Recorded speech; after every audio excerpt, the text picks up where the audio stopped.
Hi, this is Becky Heaps of the Heaps team with Realty Executives. Today I'm going to talk with you about the importance of choosing the right lender when you are in the home buying process. First of all, there's a couple of things. Let's start off with national lender versus local lender. You may have an allegiance to a national lender that you've used for years. Your family has used this lender. That doesn't mean that's the right lender for you to use during the home buying process.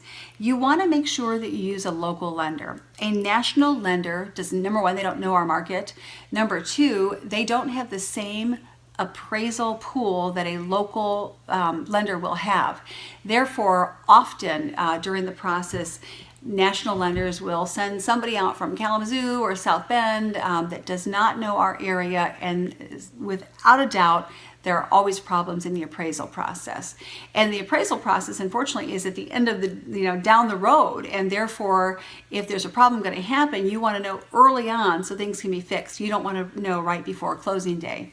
So just because you don't use a national lender doesn't mean you should use any local lender. You need to talk with your realtor and find out who the reputable lenders are in the area, who is literally golden in this area.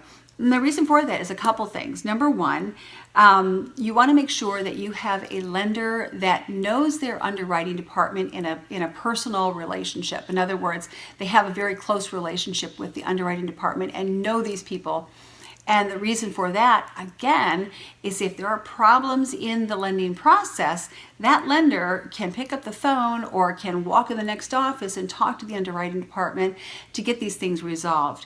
Too many lenders don't have that relationship with their underwriting department, and therefore, if a deal is going to fall apart, it's going to fall apart down the road, and there's going to be bumps and bruises, and create a lot of havoc that doesn't need to happen. So ask your lender, where is your underwriting department located? And if they say he's in the office next door, or within the same city, that's great. You want to be cautious before moving forward.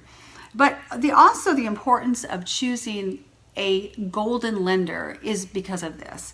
Right now we're in a market where we're getting a lot of multiple offers, and you want to go in with a good, clean offer that can compete when there are 3 or 4 other offers. And it might come down to one single thing. It might come down to the lender that you choose.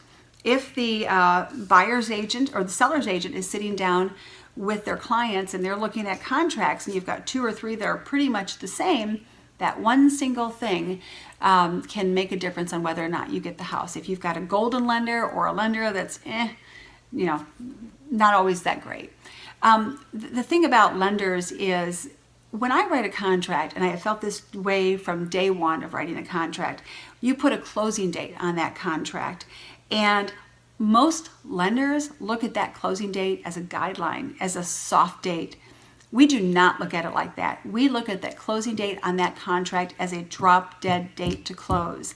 So you want to make sure that you ask around and talk to people, because you want to make sure that your lender knows that that date is the date that you're going to close, because buyers and sellers and everybody they're lining up movers and making arrangements with work to close. And if we get to that point and the lender says, oh, we can't close, we got to close next week because underwriting found this or that creates a lot of problems for everybody, and it could ultimately cause you to lose your home. So make sure that, again, you talk with your lender, you find out who the good, reputable lenders are in the area. But let's talk about one more thing. You really do need to get yourself pre-qualified day one. Before you even start looking for houses, you can pick up the phone and call any lender, maybe the one that you plan on using, and ask them to pre-qualify you, or send them an email or a text. And what they're going to do is they should ask you 7 or 8 questions. That's it. They're going to ask you your name, address, where you work, how long you've been there, social security number, things like that. And they should be able to pre-qualify you within an hour. And that's it. And then you take that pre-qualification letter, you stick it on file. That way, when you write an offer with your realtor, you have got a very strong letter of pre-qualification and a very strong offer to present to try to be the one that wins the house. If you don't do this, and you do this later in the process, if there are multiple offers and you don't have your pre-qualification done, you could very well lose your house. People ask, what's the difference with pre-qualification and pre-approval? Pre-qualification is early on. You only need, again, that letter of pre-qualification. You've given the lender 7 or 8 questions. After you have an accepted offer on a home, you have 5 days to actually choose your lender.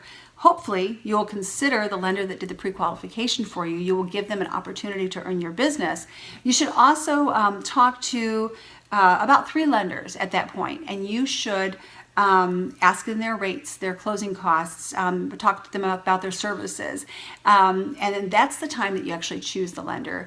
And then that lender will ask you to come in or to just drop off, the documents that are needed to get you pre-approved. So pre-qualification is in the beginning, pre-approval is in the end. You don't need the pre-approval process. Don't do it. You don't need that until the very end, and you don't want to do it anyway, because later on down the line, you want to shop rates when you are close to, once you've found a house. Then you want to shop rates and lock it in. So if you want to talk more, or you want me to clarify anything else for you, please get in touch with me. I'd love to talk more with you. Thank you so much. Have a great day.